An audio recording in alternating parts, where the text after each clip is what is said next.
para o irmão: irmão, você está feliz? Fala assim: se você não tiver, você vai ficar. E fala assim: se você tiver, vai ficar mais ainda. Amém? Que Deus abençoe a vida de vocês. Podem se assentar, ficar à vontade. Retorno. Um pouquinho de retorno para mim. Amém, gente? Que Deus abençoe você em mais uma sexta-feira. Quero te convidar também a cumprimentar com a paz de Cristo quem está do seu lado. Fala: Deus te abençoe. Amém. Glória a Deus. Ficou bom. Tá bom. Pode abrir a sua Bíblia em Lucas, capítulo 2. Amém? Lucas, capítulo 2.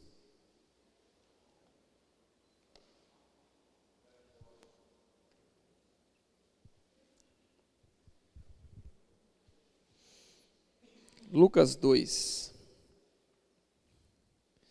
Nós vimos semana passada, só para contextualizar, só para a gente poder relembrar, a gente viu sobre a visita sobrenatural do Espírito Santo a Maria, mãe de Jesus, e vimos também a visita do Espírito Santo como um anjo, né? O anjo Gabriel, visitando a Zacarias, que é pai de João Batista. E a gente pôde ver que ambos receberam a mesma mensagem, só que uma pessoa disse: eis-me aqui, e o outro questionou, né? E aí a gente viu que Zacarias ficou mudo por um bom tempo, porque não creu na promessa de Deus. E vimos que Maria foi guardada, protegida, foi tida como bem-aventurada, e ela passa por um momento até que Jesus seja concebido. E aí a gente vê tudo que abrange, né, tanto o nascimento de Jesus e a promessa do nascimento de Jesus, quanto também a promessa de João Batista, aquele que seria um dos maiores profetas, que é aquele que prepararia o caminho para o Senhor, né, a voz que clama no deserto. E então, a gente viu o cântico de Zacarias e o cântico de Maria, que é o Magnificat e o Benedictus, dois cânticos aqui que existem no Novo Testamento. E nós iremos agora falar do nascimento de Jesus, sobre tudo o que aconteceu no nascimento de Cristo. Iremos passar pela história de Simeão, iremos falar da volta da família de Jesus após ele ter nascido para Nazaré, e vamos falar de Jesus no início da sua vida, né? Como que ele se desenvolvia segundo a palavra de Deus. Amém? E para isso nós iremos orar. Vamos orar essa noite. Quero te convidar a curvar sua cabeça.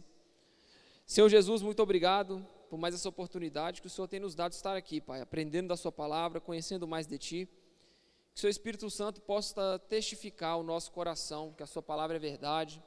Que o Senhor possa nos dar, Jesus, a interpretação correta, conhecimento correto da sua palavra.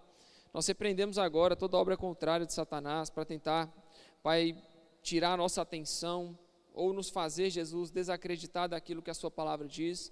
Nós cremos que a sua palavra é verdade, queremos crer nela. Que o Senhor nos ajude, Espírito Santo, e que nesse momento o Senhor possa ser engrandecido e exaltado em nossa vida. Na autoridade do seu Filho Jesus é o que oramos e pedimos. Amém. Amém? Vamos ao texto. Naqueles dias foi publicado um decreto de César Augusto, convocando toda a população do império para recensear-se. O primeiro recenseamento, foi feito quando Quirino era governador da Síria. Todos iam alistar-se, cada um à sua própria cidade. José também saiu da Galileia, da cidade de Nazaré, e foi para a Judeia, até a cidade de Davi, chamada Belém.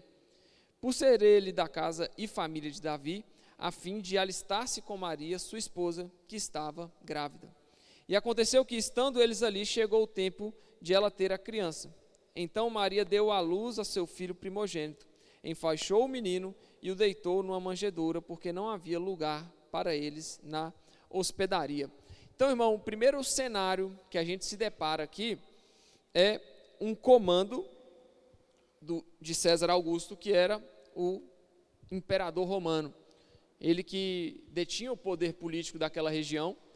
Então, César Augusto lança o recenseamento, né? Ou seja, tem que fazer a contagem do povo, para ver quantas pessoas tinham e tal, na circunvizinhança, quantos moravam, quantos estavam sob o poder de César. E ele convoca essa população para ir e começa a casar com o tempo de Jesus nascer. Em outros relatos, a gente tem que Herodes tinha mandado matar todos os primogênitos a fim de que Jesus não crescesse, né, a fim de que Jesus não subisse, porque estavam ouvindo relatos de que Jesus estava crescendo, que o Messias prometido a Israel estava para nascer, e Herodes toma como uma tentativa de tentar destruir Jesus antes que ele pudesse nascer, ele faz aquela matança generalizada sobre os primogênitos, muito parecido com o Velho Testamento, que a gente veja a própria palavra de Deus falando que Raquel chorava por seus filhos, e também na época de Moisés, que Moisés teve que ser escondido, porque Faraó tinha mandado matar boa parte das crianças por causa de Moisés. Então, a gente tem uma semelhança com o Antigo Testamento aqui, e junta com o tempo em que César Augusto chama essas pessoas para se recensear, para contar novamente. Então, César Augusto chamou, Herodes tinha mandado matar todo mundo, e Deus entra com uma providência, enviando um anjo até José, falando, vai para o Egito e tal. Então, essas histórias, elas se unem. Então, foi a mesma coisa que aconteceu aqui, de contextos diferentes. Eu imagino que aqui tenha sido mais... Lucas trata dessa forma, como um convite ao recenseamento, porque Lucas foi não foi uma testemunha ocular. Lucas foi um historiador, alguém que pesquisou, que foi atrás para conhecer, e é bem provável que ele tenha conversado com a mãe de Jesus, com os parentes de Jesus, aquelas pessoas próximas ali, que ficaram sabendo da história e contaram para ele dessa forma. Então, o historiador, o teólogo, vamos falar assim, Lucas, foi atrás da informação e recebeu essa informação das pessoas que estavam ali, que testemunharam Jesus no olho, né? Então, teve o recenseamento e todos iam alistar, cada um a sua própria cidade. José também saiu da Galileia, da cidade de Nazaré, e foi para a Judéia, até a cidade de Davi, chamada Belém, por ser ele da casa e família de Davi, a fim de alistar-se com Maria, sua esposa, que estava grávida. Coincidiu, né, com uma obra da providência de Deus, eu imagino isso, amém?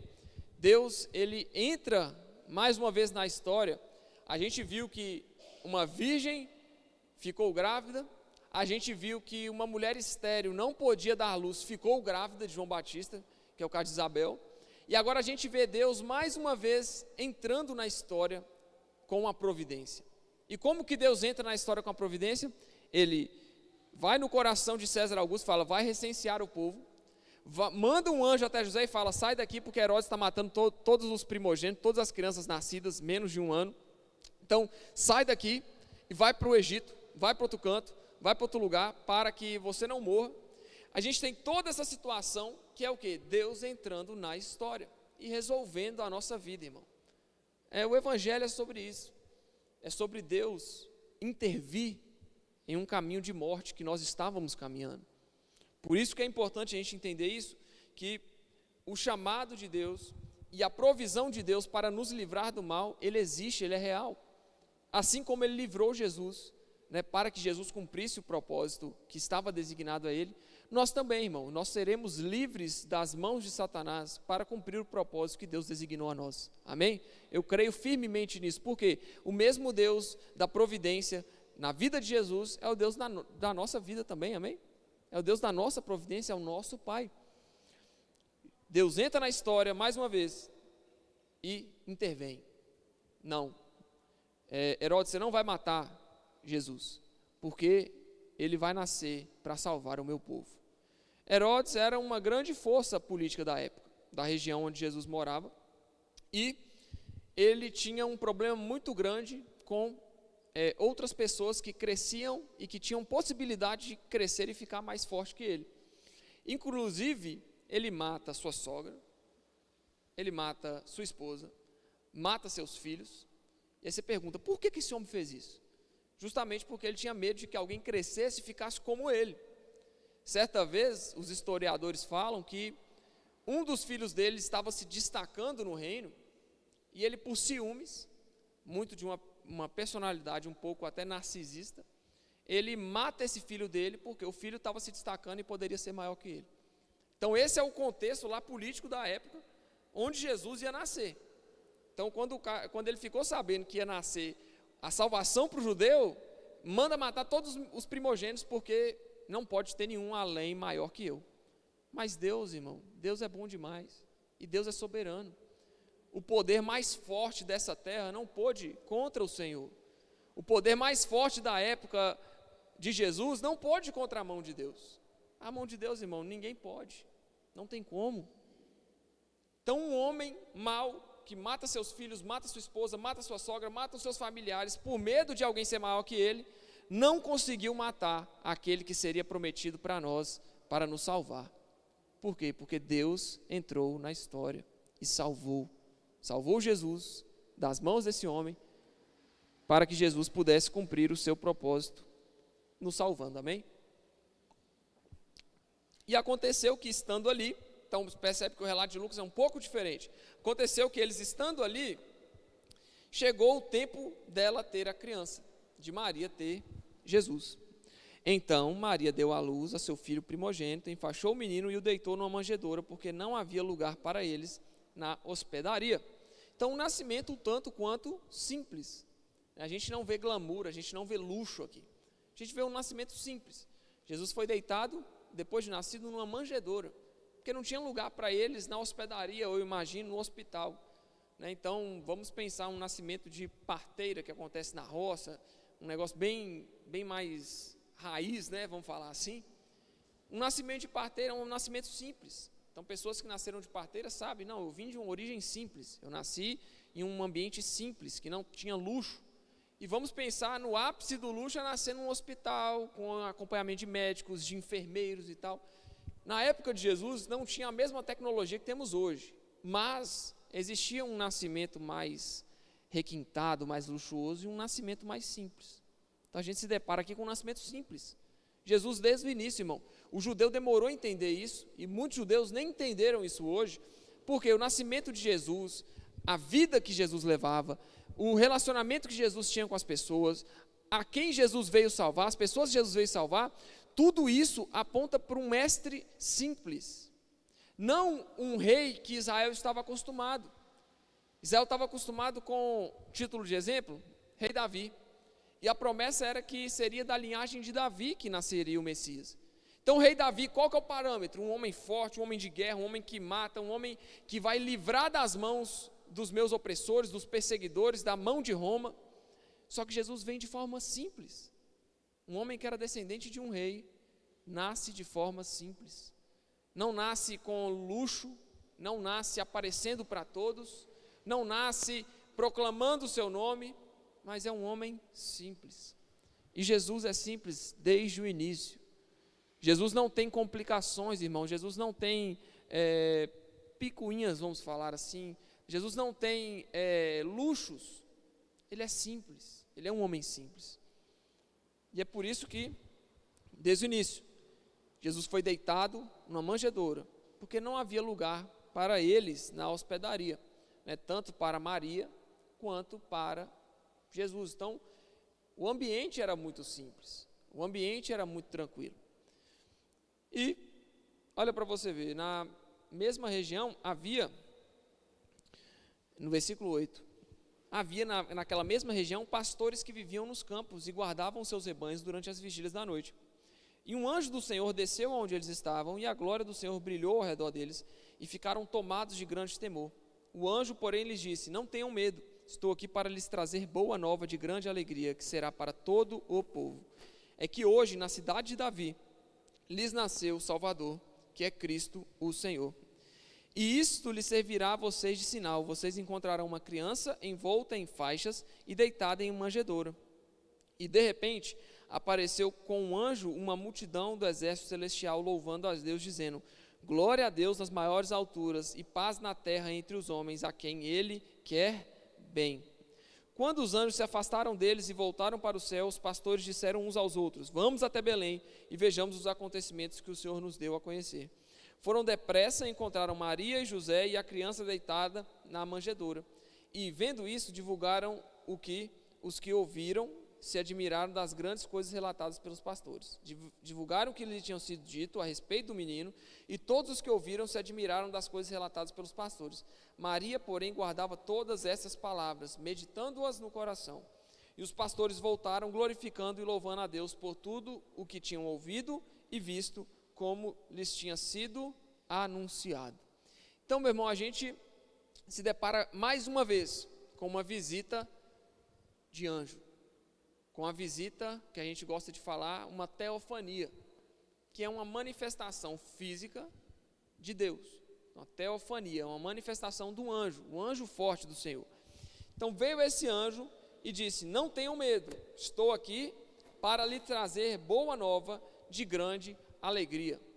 Então, meu irmão, o simples nascimento de Jesus já se caracterizava como uma boa nova de grande alegria.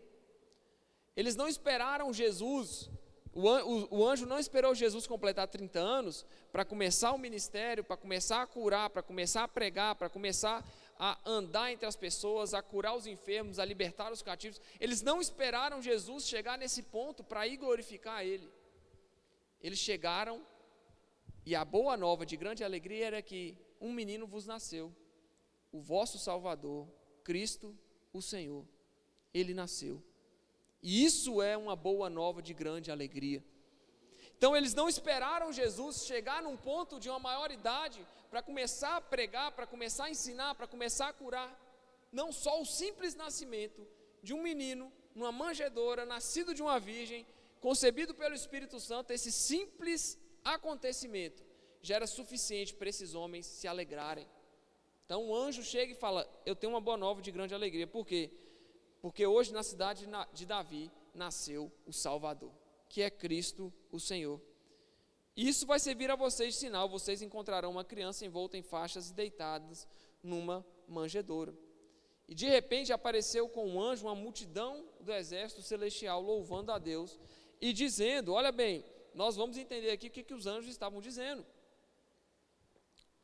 glória a Deus nas maiores alturas e paz na terra entre os homens, a quem Ele quer bem. Isso aqui está diretamente relacionado à pessoa de Jesus, porque a presença carnal, a presença encarnada de Jesus na terra, era para glória e louvor do nome de Deus, nas maiores alturas, e era para trazer paz ao que estava perdido, paz na terra entre os homens, a quem Ele quer bem. Então nós temos aqui uma representação daquilo que Deus quer e espera de nós, e o que Ele sente por nós. O que Ele quer? O que Ele quer para você, irmão? Ele quer bem. Ele quer bem de você. Ele quer o melhor para você. Paz na terra entre os homens, que receberam agora o Salvador. E louvado seja Deus nas maiores alturas. Por quê? Porque Ele deu o Salvador para todo aquele que nele crer não pereça, mas tenha a vida eterna. Então a paz na terra entre os homens, a quem Ele quer bem, é justamente Cristo Jesus vindo à terra para promover a nós a paz com Deus. Cristo Jesus trouxe isso para você. Jesus Cristo, Ele trouxe a paz, aquilo que você havia perdido no momento do seu pecado, agora é reconstruído a partir da pessoa de Jesus. Mais uma vez, os anjos estão louvando aqui no futuro, irmão, eles estão louvando no final do ministério de Jesus? Não, eles estão louvando no nascimento.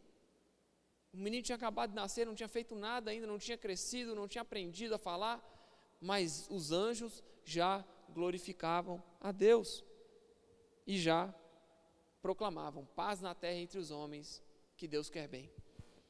Quando os anjos se afastaram, eles voltaram para o céu, os pastores disseram uns aos outros: vamos até Belém e vejamos os acontecimentos que o Senhor nos deu a conhecer. Mais uma vez, um pouco diferente do relato de Zacarias, né? O que Zacarias fez? Zacarias questiona a Deus: Deus, eu sou velho e a minha esposa é velha, como que nós vamos ter um filho? Aí o anjo Gabriel fala: porque você duvidou? Você está aqui só eu e você aqui no santuário, agora você vai fazer o seguinte: você vai sair daqui e não vai falar, você não vai conseguir falar até que todas essas coisas se cumpram. Então a visita do anjo a Zacarias promoveu a mudez dele, e mais mais que isso, ele não pôde falar para as pessoas a experiência que ele teve com o anjo do Senhor. Para Maria, Maria falou: eis-me aqui, Senhor. A visita do anjo Gabriel: eis-me aqui, que seja feito comigo conforme a vontade de Deus. E agora aos pastores, a visita dos anjos, o que promoveu no coração deles? Olha bem, quando os anjos se afastaram, voltaram para os céus, os pastores disseram uns aos outros, versículo 15: vamos até Belém e vejamos os acontecimentos que o Senhor nos deu a conhecer. Então, em momento algum, esses homens duvidam em seu coração de que realmente o Messias havia nascido. Em momento nenhum, eles questionam e falam: mas como é possível? Como é possível acontecer isso? Será que aconteceu mesmo? Será que isso não foi uma mera experiência sobrenatural e não tem nada a ver com o que está acontecendo na realidade? Não. Eles falam: vamos até Belém. Nós acreditamos. Vamos até Belém ver os acontecimentos que o Senhor nos deu a conhecer. Foram depressa e encontraram Maria e José e a criança deitada na manjedoura. E vendo isso, divulgaram o que lhes tinha sido dito a respeito deste menino. Todos os que ouviram se admiraram das coisas relatadas pelos pastores. Maria, porém, ela abordou uma situação diferente, ela se posicionou diferente. O que ela fez? Ela guardava as palavras e meditava em seu coração o que aquilo queria dizer. E os pastores voltaram, glorificando e louvando a Deus por tudo que tinham ouvido e visto, como lhes tinha sido anunciado.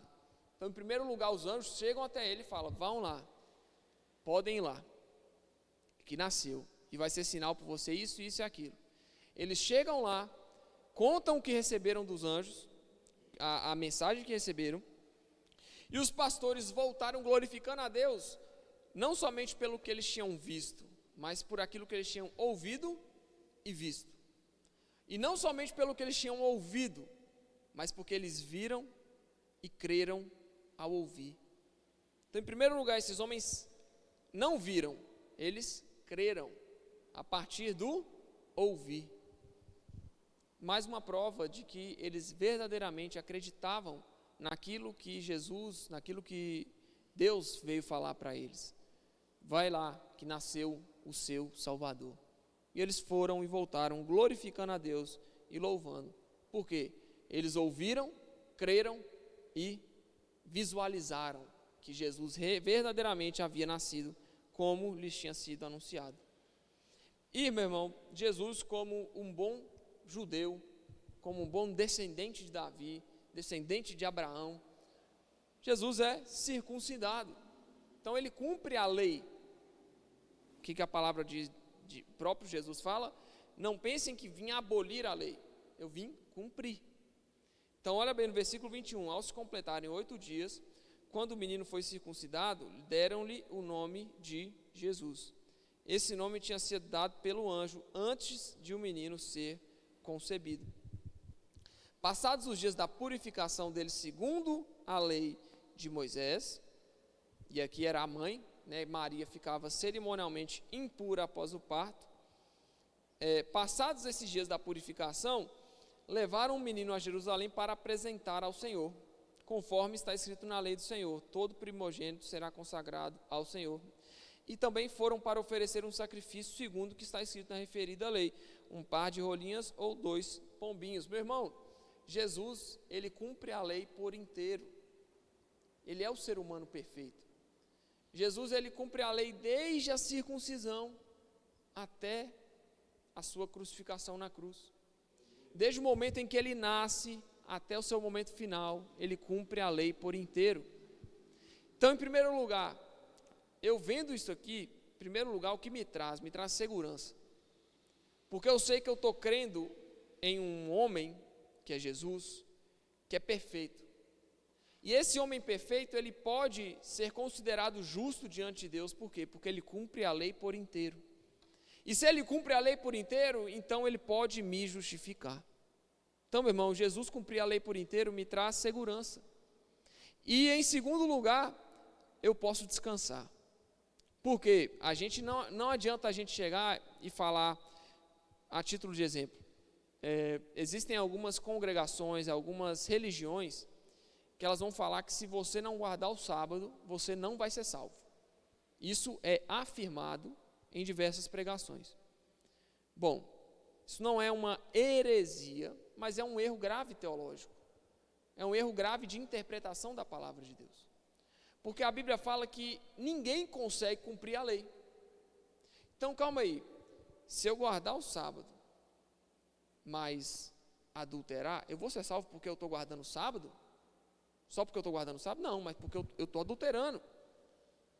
Não, mas não estou honrando meu pai e minha mãe, beleza. Aí, já foi perdendo. Então, se a Bíblia me garante, e eu acredito nisso, a Bíblia me garante que eu não consigo cumprir a lei por inteiro, não consigo.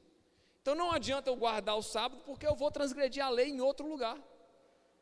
Então, algumas religiões falam que a salvação, não, o primeiro sinal do anticristo, eles falam que o sinal do anticristo, ou da besta, ou do fim dos tempos, é que a igreja substituiu o sábado pelo domingo, e que quem guarda o domingo vai ser condenado ao inferno. Vocês têm noção disso?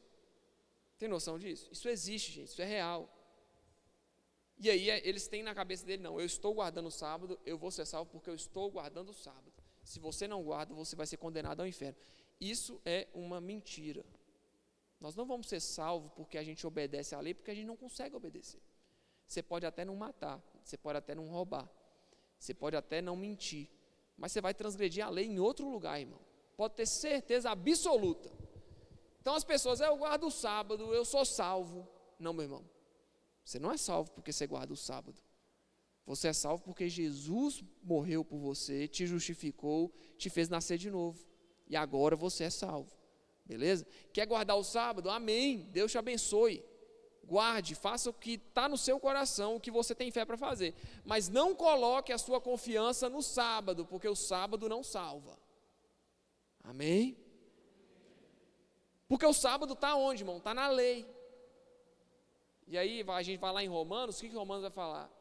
Todos pecaram, todos estão destituídos da glória de Deus, não há ninguém que busque a Deus, não há nenhum justo, todos se fizeram inúteis. Não há ninguém que obedeça, não há ninguém que escolhe a Deus. Então como que eu posso ser salvo baseado num ato meu de guardar o sábado? Então sempre que alguém chegar para você e falar, você tem que guardar o sábado, porque senão você vai ser condenado, você fala, irmão, o sábado não salva, o que salva é Jesus. Se eu quiser guardar o sábado, eu vou guardar. Se você quiser, você pode guardar, irmão, sem problemas. Desde que você não tenha na sua cabeça que ele vai te salvar. O sábado não salva. Amém? Quem salva é Cristo. A justificação pelo sangue dele. Jesus foi o homem perfeito. A gente pode ficar tranquilo, porque ele foi o homem perfeito. Então, para a minha salvação, eu não conseguiria ser salvo obedecendo a obra da lei. Eu não conseguiria ser salvo não matando, não adulterando, não roubando, não dizendo falso testemunho contra o meu próximo, não mentindo e tal, não guardando o sábado. Eu não conseguiria ser salvo de nenhuma dessas formas. Porque a lei, ela serve para apontar o seu erro. É isso que a lei faz. Mas Cristo Jesus vem para justificar o seu erro. Então, estávamos falando que Jesus foi o homem perfeito. E ele guarda a lei por inteiro, por completo, 100%, sem falhas. Por isso ele é o homem perfeito que nós podemos ter a segurança. Nós temos a segurança em Jesus, por quê? Porque ele obedeceu a lei por inteiro. E somente um homem que é 100% justo pode justificar outros que não são. Você não é justo, eu não sou justo.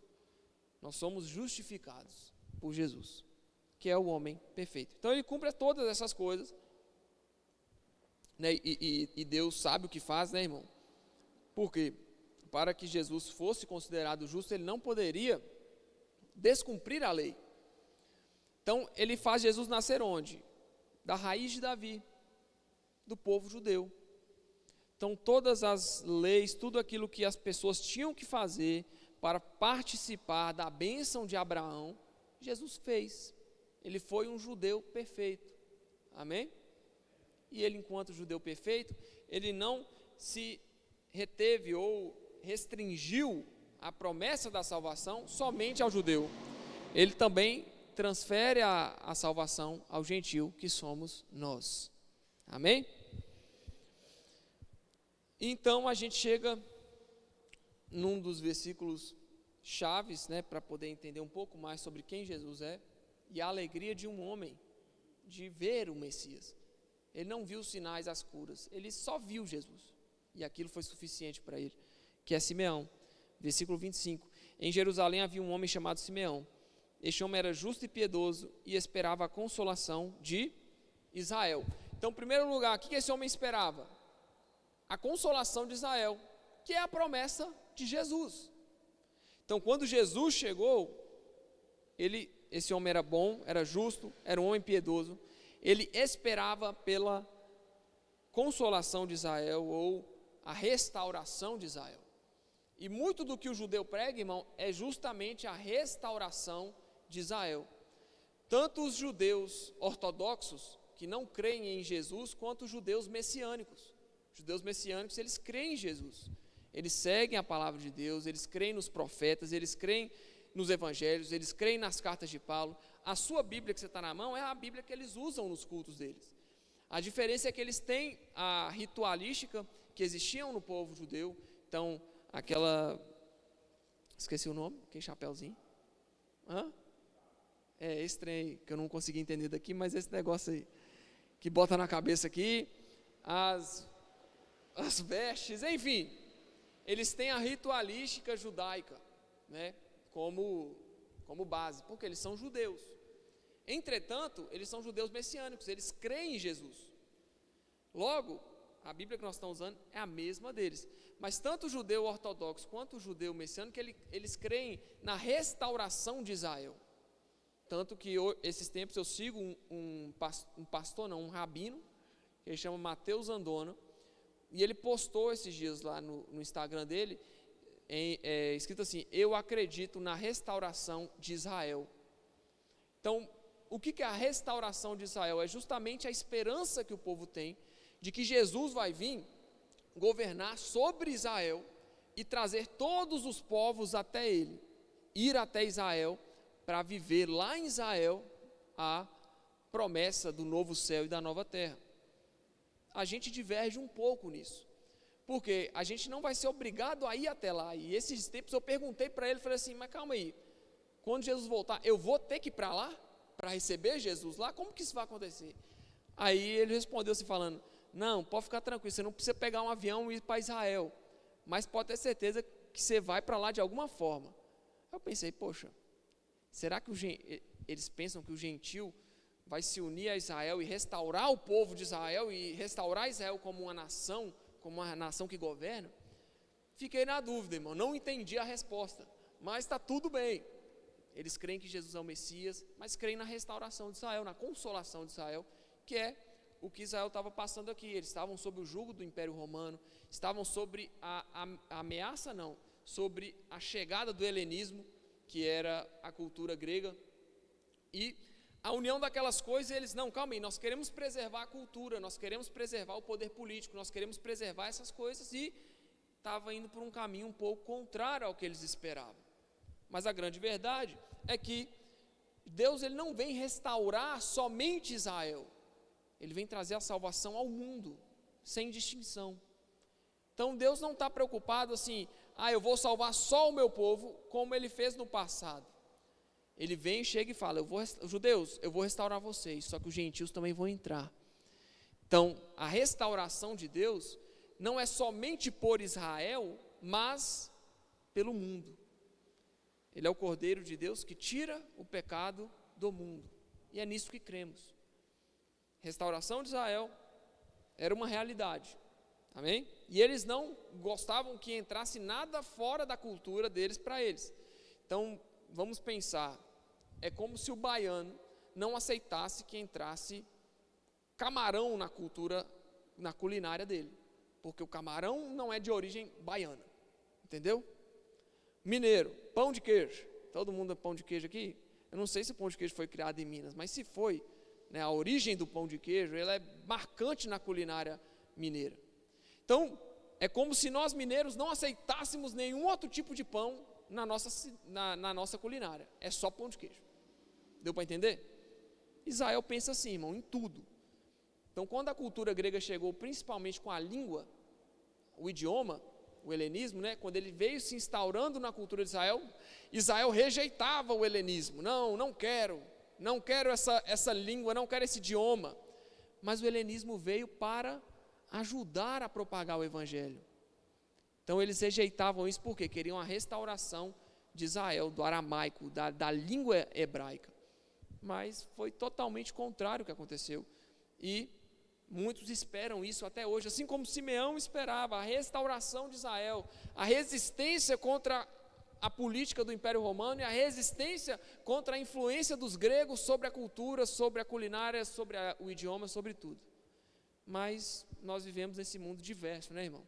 E Deus veio para salvar não somente o povo de Israel, ou um povo específico, mas veio salvar todos os povos, sem distinção, sem querer saber se é Israel, se é israelita, ou se é egípcio, ou se é grego, ou se é italiano, ou se é brasileiro, ou se é americano.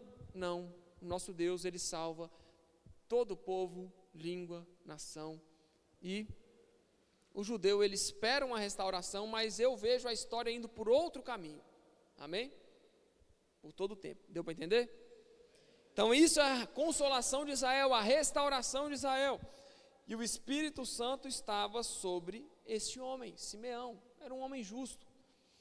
Ele tinha recebido uma revelação do Espírito Santo de que não morreria antes de ver o Cristo do Senhor.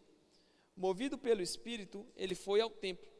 Quando os pais trouxeram o menino Jesus para fazerem com ele o que a lei ordenava, Simeão tomou-o nos braços e louvou a Deus, dizendo: agora, Senhor, pode despedir em paz o teu servo, segundo a tua palavra. Porque os meus olhos já viram a tua salvação, a qual preparaste diante de todos os povos, luz para a revelação aos gentios e para a glória do teu povo de Israel. Então esse homem, ele considera várias coisas aqui, a gente pode fazer várias ponderações em cima do cântico dele, em cima do louvor que ele promove a Deus. Em primeiro lugar, vamos lá, ele já considera a vida dele como finalizada. Ele toma Jesus no colo e vê Jesus e fala: pai, pode me matar agora. Deu para entender? Deus, pode me despedir em paz, já estou realizado. Nós estamos falando de Jesus neném, no momento da apresentação, tinha passado já os dias da purificação de Maria e do menino, agora ele estava indo ser apresentado a Deus, porque ele era o primogênito da sua família. Esse homem pega ele nos braços, um bebê, irmão, nós estamos falando de uma criança, nós estamos falando de um bebê, poucos meses de nascido, poucos dias de nascido. Ele pega esse bebê e fala: agora, Senhor, primeira coisa, pode despedir em paz teu servo segundo a sua palavra. Pode me levar. Por quê? Porque os meus olhos já viram a tua salvação, que era um bebê, irmão. Agora, como que esse homem foi convencido de que Jesus, aquele bebezinho que estava indo ser apresentado, era o Messias? Como que ele foi convencido? A única resposta plausível para isso era que ele era um homem cheio do Espírito Santo. Qual que é o primeiro requisito para que a gente reconheça a Deus como o nosso Senhor, o nosso Salvador? Qual é o primeiro requisito, irmão? É o Espírito Santo nos visitar, fazer morada em nós e nos tornar cheios dele. É o Espírito Santo que testifica em nosso coração de que a mensagem do Evangelho é verdade. É o Espírito Santo que testifica em você. Então, eu, de mim próprio, posso chegar diante de Deus e falar: Deus, eu sou muito melhor que o meu próximo, porque eu creio em Ti, eu faço boas obras, eu sou bom. Eu posso chegar para Deus e falar isso? Não, porque o papel é do Espírito Santo de nos convencer. Então nem para se convencer a gente serve, irmão, nem para se convencer da mensagem do Evangelho a gente presta, porque a própria palavra nos instrui de que nós somos inúteis diante de Deus, porque nós pecamos, nós falhamos, nós escolhemos o mal, nós escolhemos a morte. Então o que Deus fez? Ele enche os seus filhos do Espírito Santo, e os seus filhos reconhecem quem ele é. Então, o relato de Simeão, junto com o seu cântico, relato de Simeão, o que Lucas fala sobre Simeão? O Espírito Santo estava sobre ele, movido pelo Espírito ele foi, Simeão tomou nos braços, era um homem justo, piedoso, o Espírito Santo estava sobre ele. Então, a presença do Espírito Santo em nossa vida é que testifica a respeito de Jesus. Não tem como ser sem ele. Se você reconhece Jesus como Senhor, como Salvador, você crê nele, você pratica as boas obras, é porque o Espírito Santo te convenceu, irmão. Não é porque você é bom, ou porque você é melhor que alguém, ou porque você faz algo melhor que outra pessoa, não. É porque o Espírito Santo convenceu o seu coração, Deus em sua infinita bondade e misericórdia, foi até você, te escolheu, te salvou, te habilitou para receber o Espírito Santo, e você crê agora, porque você foi cheio do Espírito Santo para crer. Então, agora, Senhor, podes pedir em paz teu servo, segundo a sua palavra, porque os meus olhos já viram a sua salvação, a qual preparaste diante de todos os povos. Preparou a salvação diante de onde? De todo mundo, beleza? Então ele cria que a salvação do Senhor tinha sido preparada diante de todos os povos, sem distinção. Luz para revelação a quem? Aos gentios. Então, a salvação, a sua palavra, né? Porque os meus olhos já viram a sua salvação foi preparada na presença ou explanada para todos os povos, sem distinção, e a sua salvação foi o quê? Foi luz para revelação aos gentios, e para a glória do teu povo de Israel. Então ele não restringe nesse momento aqui a salvação somente para Israel, ele entendeu a mensagem do Evangelho, sem Jesus crescer para pregar para ele, porque ele mostra que a salvação do Senhor Jesus seria a luz que iluminaria a cabeça dos gentios que não faziam parte da promessa de Abraão. Então esses homens, essas pessoas, esses povos recebem a luz de revelação para a glória do teu povo de Israel. E o pai do menino e a mãe estavam admirados com o que se dizia a respeito dele. Simeão os abençoou e disse a Maria, mãe do menino: eis que este menino está destinado tanto para a ruína como para a elevação de muitos em Israel, e para ser alvo de contradição, para que se manifestem os pensamentos de muitos corações. Quanto a você, Maria, uma espada atravessará a sua alma. Aqui ele estava predizendo a crucificação de Cristo. A espada na alma é um momento de tristeza. Lembrando, quem está fazendo esse relato aqui? Lucas. Lucas foi um historiador. Lucas foi um pesquisador. Então ele escuta esse relato aqui de quem? Possivelmente de Maria. Então por isso que a gente tem essa riqueza de detalhes, do que Simeão chegou e falou para a própria Maria. Tipo, Lucas chegou para ela e falou: Maria, o que ele falou com você lá aquele dia? Não, ele falou que uma espada atravessaria a minha alma. Eu sabia que fazia menção à crucificação do meu filho. Esse menino está destinado tanto para a ruína como para a elevação de muitos em Israel. Então, a gente tem essa riqueza de detalhes porque Lucas pesquisou e conversou com Maria. E a gente tem a profetisa Ana, né? Havia uma profetisa chamada Ana, filha de Fanuel, da tribo de Assé. Ela era bem idosa, tendo vivido com o marido 7 anos desde que tinha se casado. Agora era viúva de 84 anos. Ela não deixava o templo, mas adorava noite e dia com jejuns e orações. E chegando naquela hora, dava graças a Deus e falava a respeito do menino a todos que esperavam a redenção de Jerusalém. Está falando do povo judeu, aqueles que esperavam a redenção de Israel, de Jerusalém. Versículo 39, depois de terem cumprido tudo conforme a lei do Senhor, ponto importante, né? Depois de terem cumprido tudo conforme a lei do Senhor, voltaram para a Galiléia, para a sua cidade de Nazaré. O menino crescia e se fortalecia, enchendo-se da sabedoria, e a graça de Deus estava sobre ele. Todos os anos, os pais de Jesus iam a Jerusalém para a festa da Páscoa. Quando ele atingiu os 12 anos, foram a Jerusalém, segundo o costume da festa. Terminados os dias da festa, ao regressarem, o menino Jesus ficou em Jerusalém sem que os pais dele soubessem. Pensando, porém, que ele estava entre os companheiros de viagem, andaram um dia inteiro e então começaram a procurá-lo entre os parentes e os conhecidos. E como não o encontraram, voltaram a Jerusalém à sua procura. 3 dias depois o acharam no templo, assentado no meio dos doutores, ouvindo-os e fazendo-lhes perguntas. E todos os que ouviam o menino se admiraram muito da sua inteligência e das suas respostas. Logo que os pais o viram, ficaram maravilhados. E a sua mãe lhe disse: Filho, por que você fez isso conosco? Seu pai e eu estávamos aflitos à sua procura. Ele respondeu: Por que me procuravam? Não sabiam que eu tinha de estar na casa do meu pai?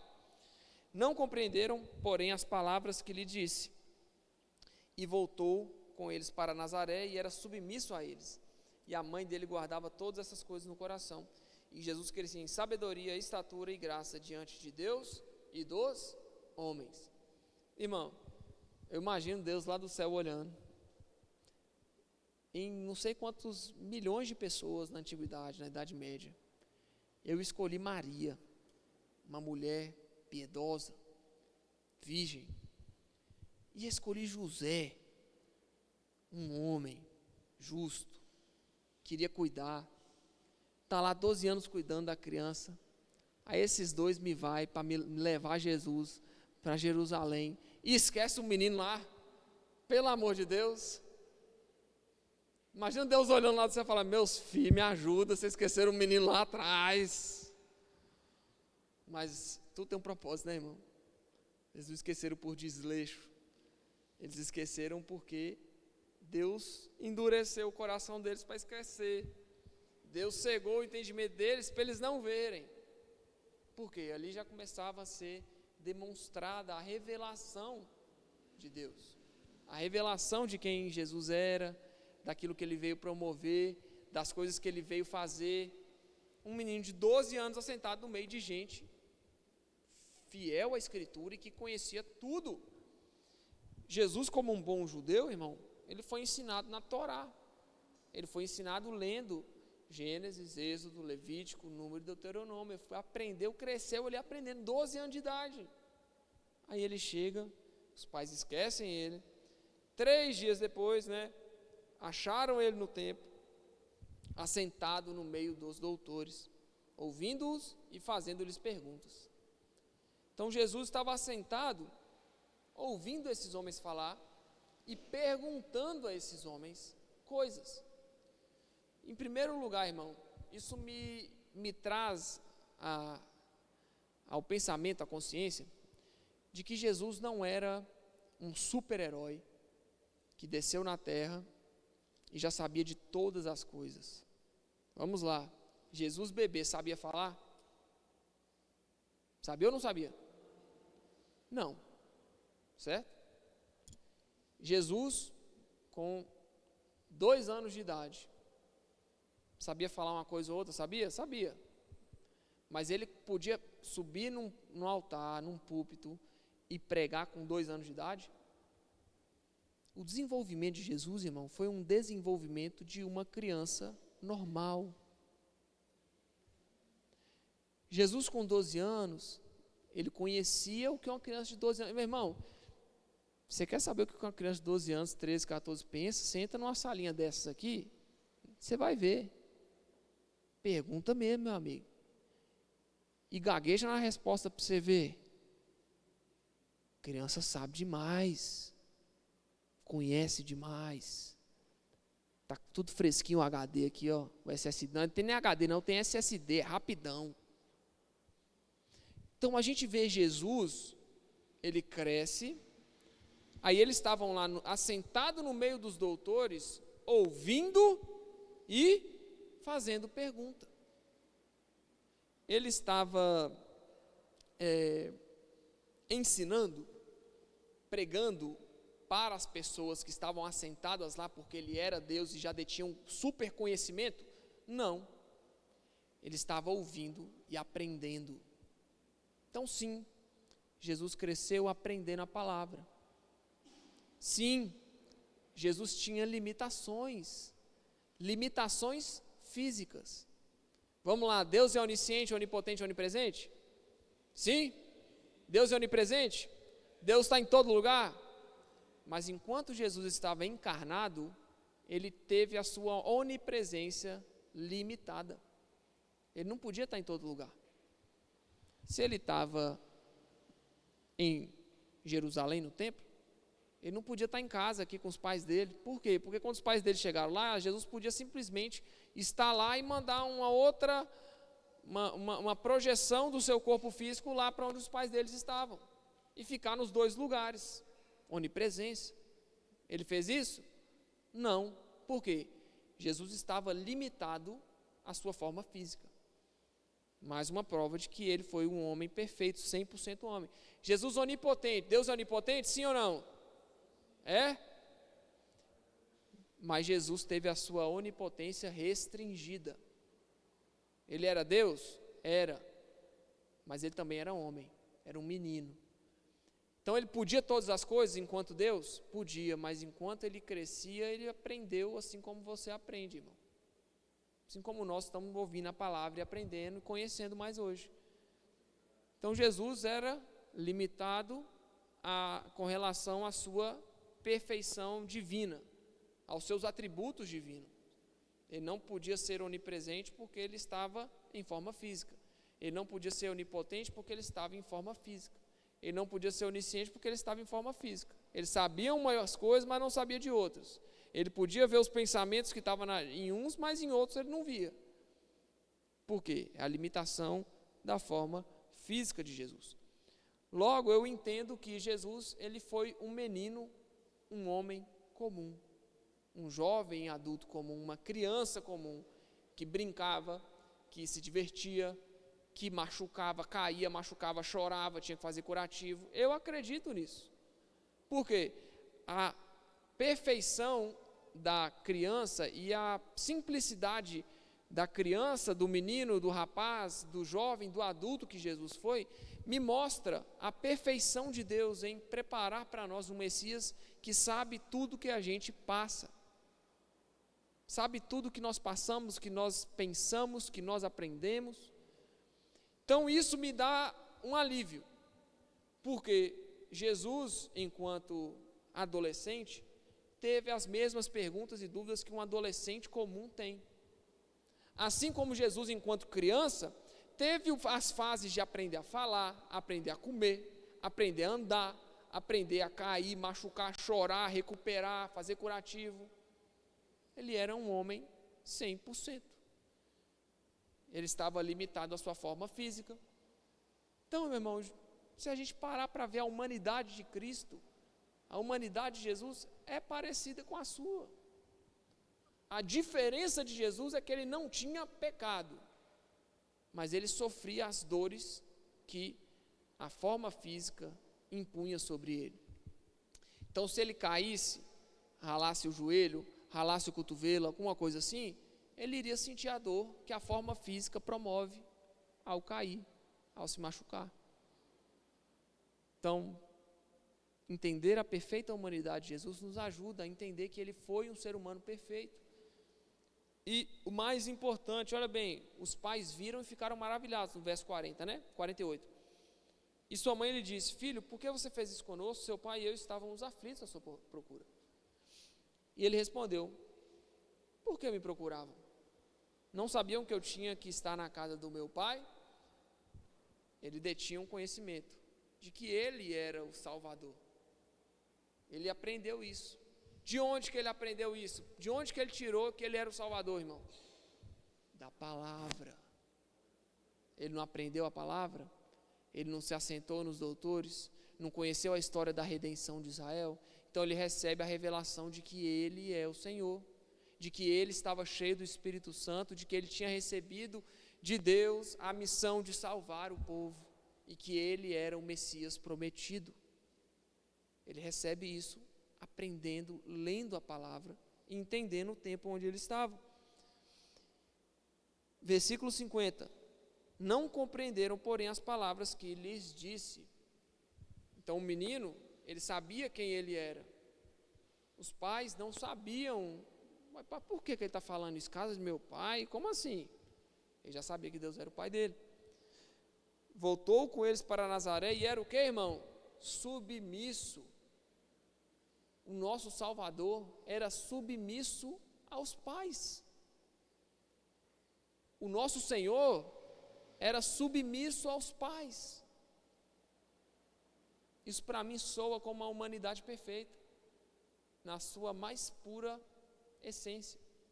Jesus era um homem, um menino, uma criança comum, que era submisso aos pais, que aprendeu a andar, que aprendeu a engatinhar, que precisava de auxílios enquanto bebê, precisava que alguém lhe desse comida, nutrisse ele, guardasse ele do mal, protegesse ele, morasse numa casa que traria conforto.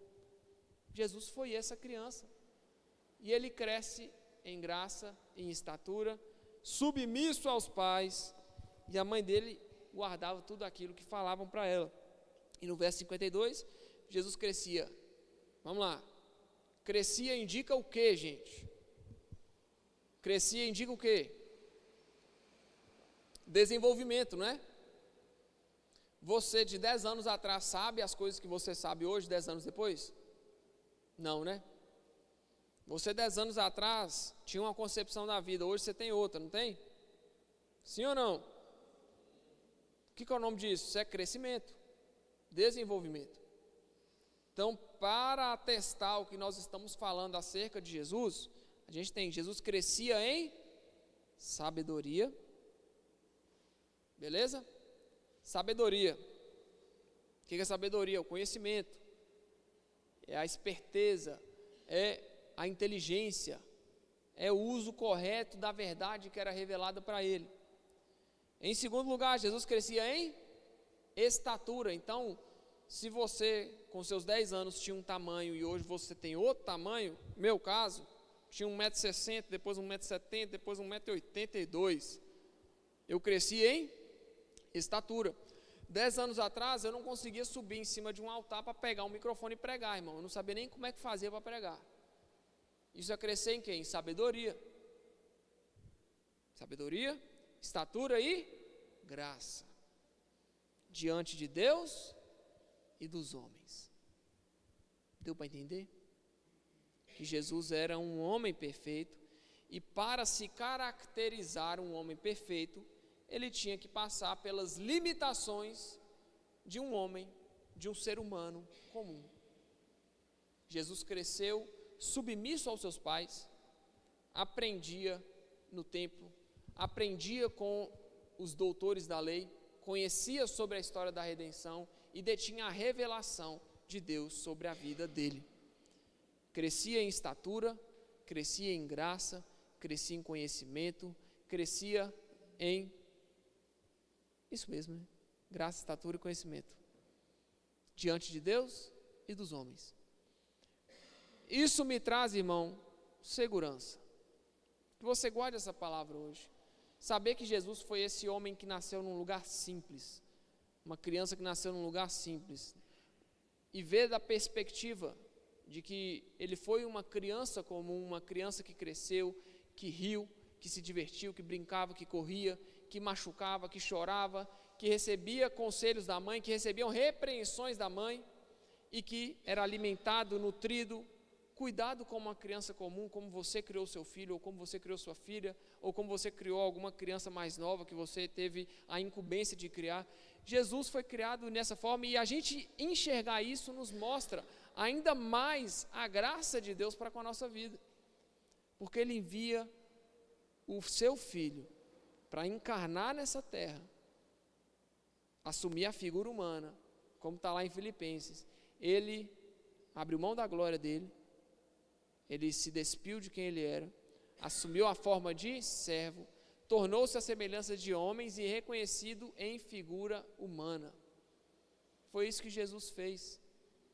E essa figura humana foi perfeita.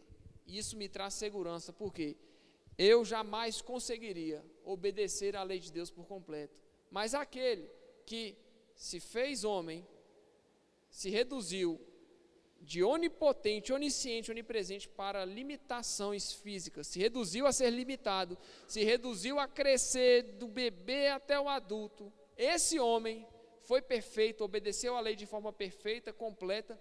Ele faz a expiação pelo meu pecado, e eu posso ficar feliz, tranquilo e seguro de que Deus já derramou sobre ele a ira pelos pecados e que agora eu tenho a minha salvação por causa desse homem perfeito.